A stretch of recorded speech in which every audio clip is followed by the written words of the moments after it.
যুক্তরাষ্ট্র ও ইসরায়েলের যৌথ হামলায় নিহত হন ইরানের সর্বোচ্চ নেতা আয়াতুল্লাহ আলী খামেনি এবং বেশ কয়েকজন শীর্ষ কর্মকর্তা। এর পরপরই কঠোর প্রতিশোধ নেয়ার ঘোষণা দেয় তেহরান। কিন্তু প্রশ্ন, কোন উপায়ে ইরান তাদের প্রতিশোধ নিচ্ছে? ইরানের শক্তি প্রদর্শনের প্রধান হাতিয়ার হলো তাদের মিসাইল বা ক্ষেপণাস্ত্র। প্রতিরক্ষা বিশেষজ্ঞদের মতে মধ্যপ্রাচ্যে ইরানের কাছেই সবচেয়ে বড় এবং বৈচিত্র্যময় ক্ষেপণাস্ত্রের ভান্ডার রয়েছে, যেখানে ব্যালিস্টিক এবং ক্রুজ দুই ধরনের মিসাইল আছে।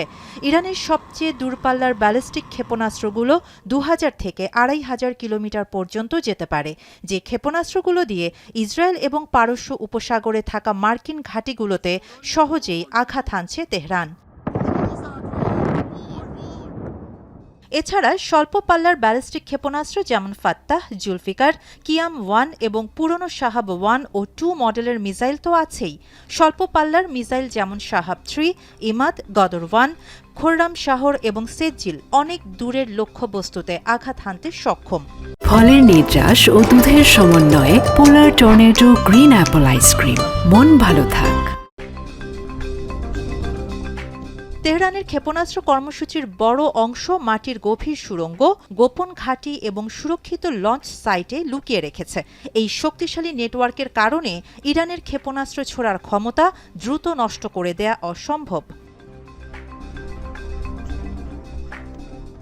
এদিকে ইরানের বিরুদ্ধে পরিচালিত অপারেশন এপিক ফিউরিতে ব্যবহৃত মার্কিন অস্ত্রগুলো হল যুদ্ধবিমান B-1, B-2 স্টিলথ, সর্বাধুনিক F-35, F-15, F-16 Falcon ইত্যাদি। এছাড়াও রয়েছে Lucas drone, MQ-9 reaper drone, যা নজরদারির কাজে বেশি ব্যবহৃত হয়। ভূমি থেকে নিক্ষেপযোগ্য M142 high mobility artillery rocket system, সাগর থেকে নিক্ষেপযোগ্য টমাহক ক্রুজ ক্ষেপণাস্ত্র।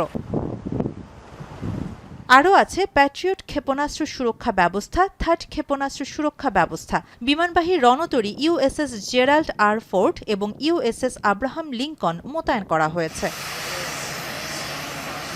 বিশেষজ্ঞরা বলছেন, এই যুদ্ধে যুক্তরাষ্ট্রের কত খরচ হতে পারে সেটা বলার সময় এখনও হয়নি।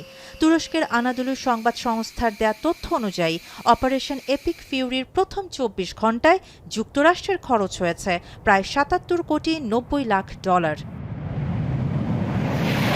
এছাড়া অভিযানের আগে যুদ্ধবিমানের অবস্থান পরিবর্তন, ডজনের বেশি নৌযান মোতায়েন এবং আঞ্চলিক সম্পদ একত্র করার মতো সামরিক প্রস্তুতির জন্য যুক্তরাষ্ট্র আরও প্রায় $63 কোটি খরচ করেছে বলে অনুমান করা হচ্ছে।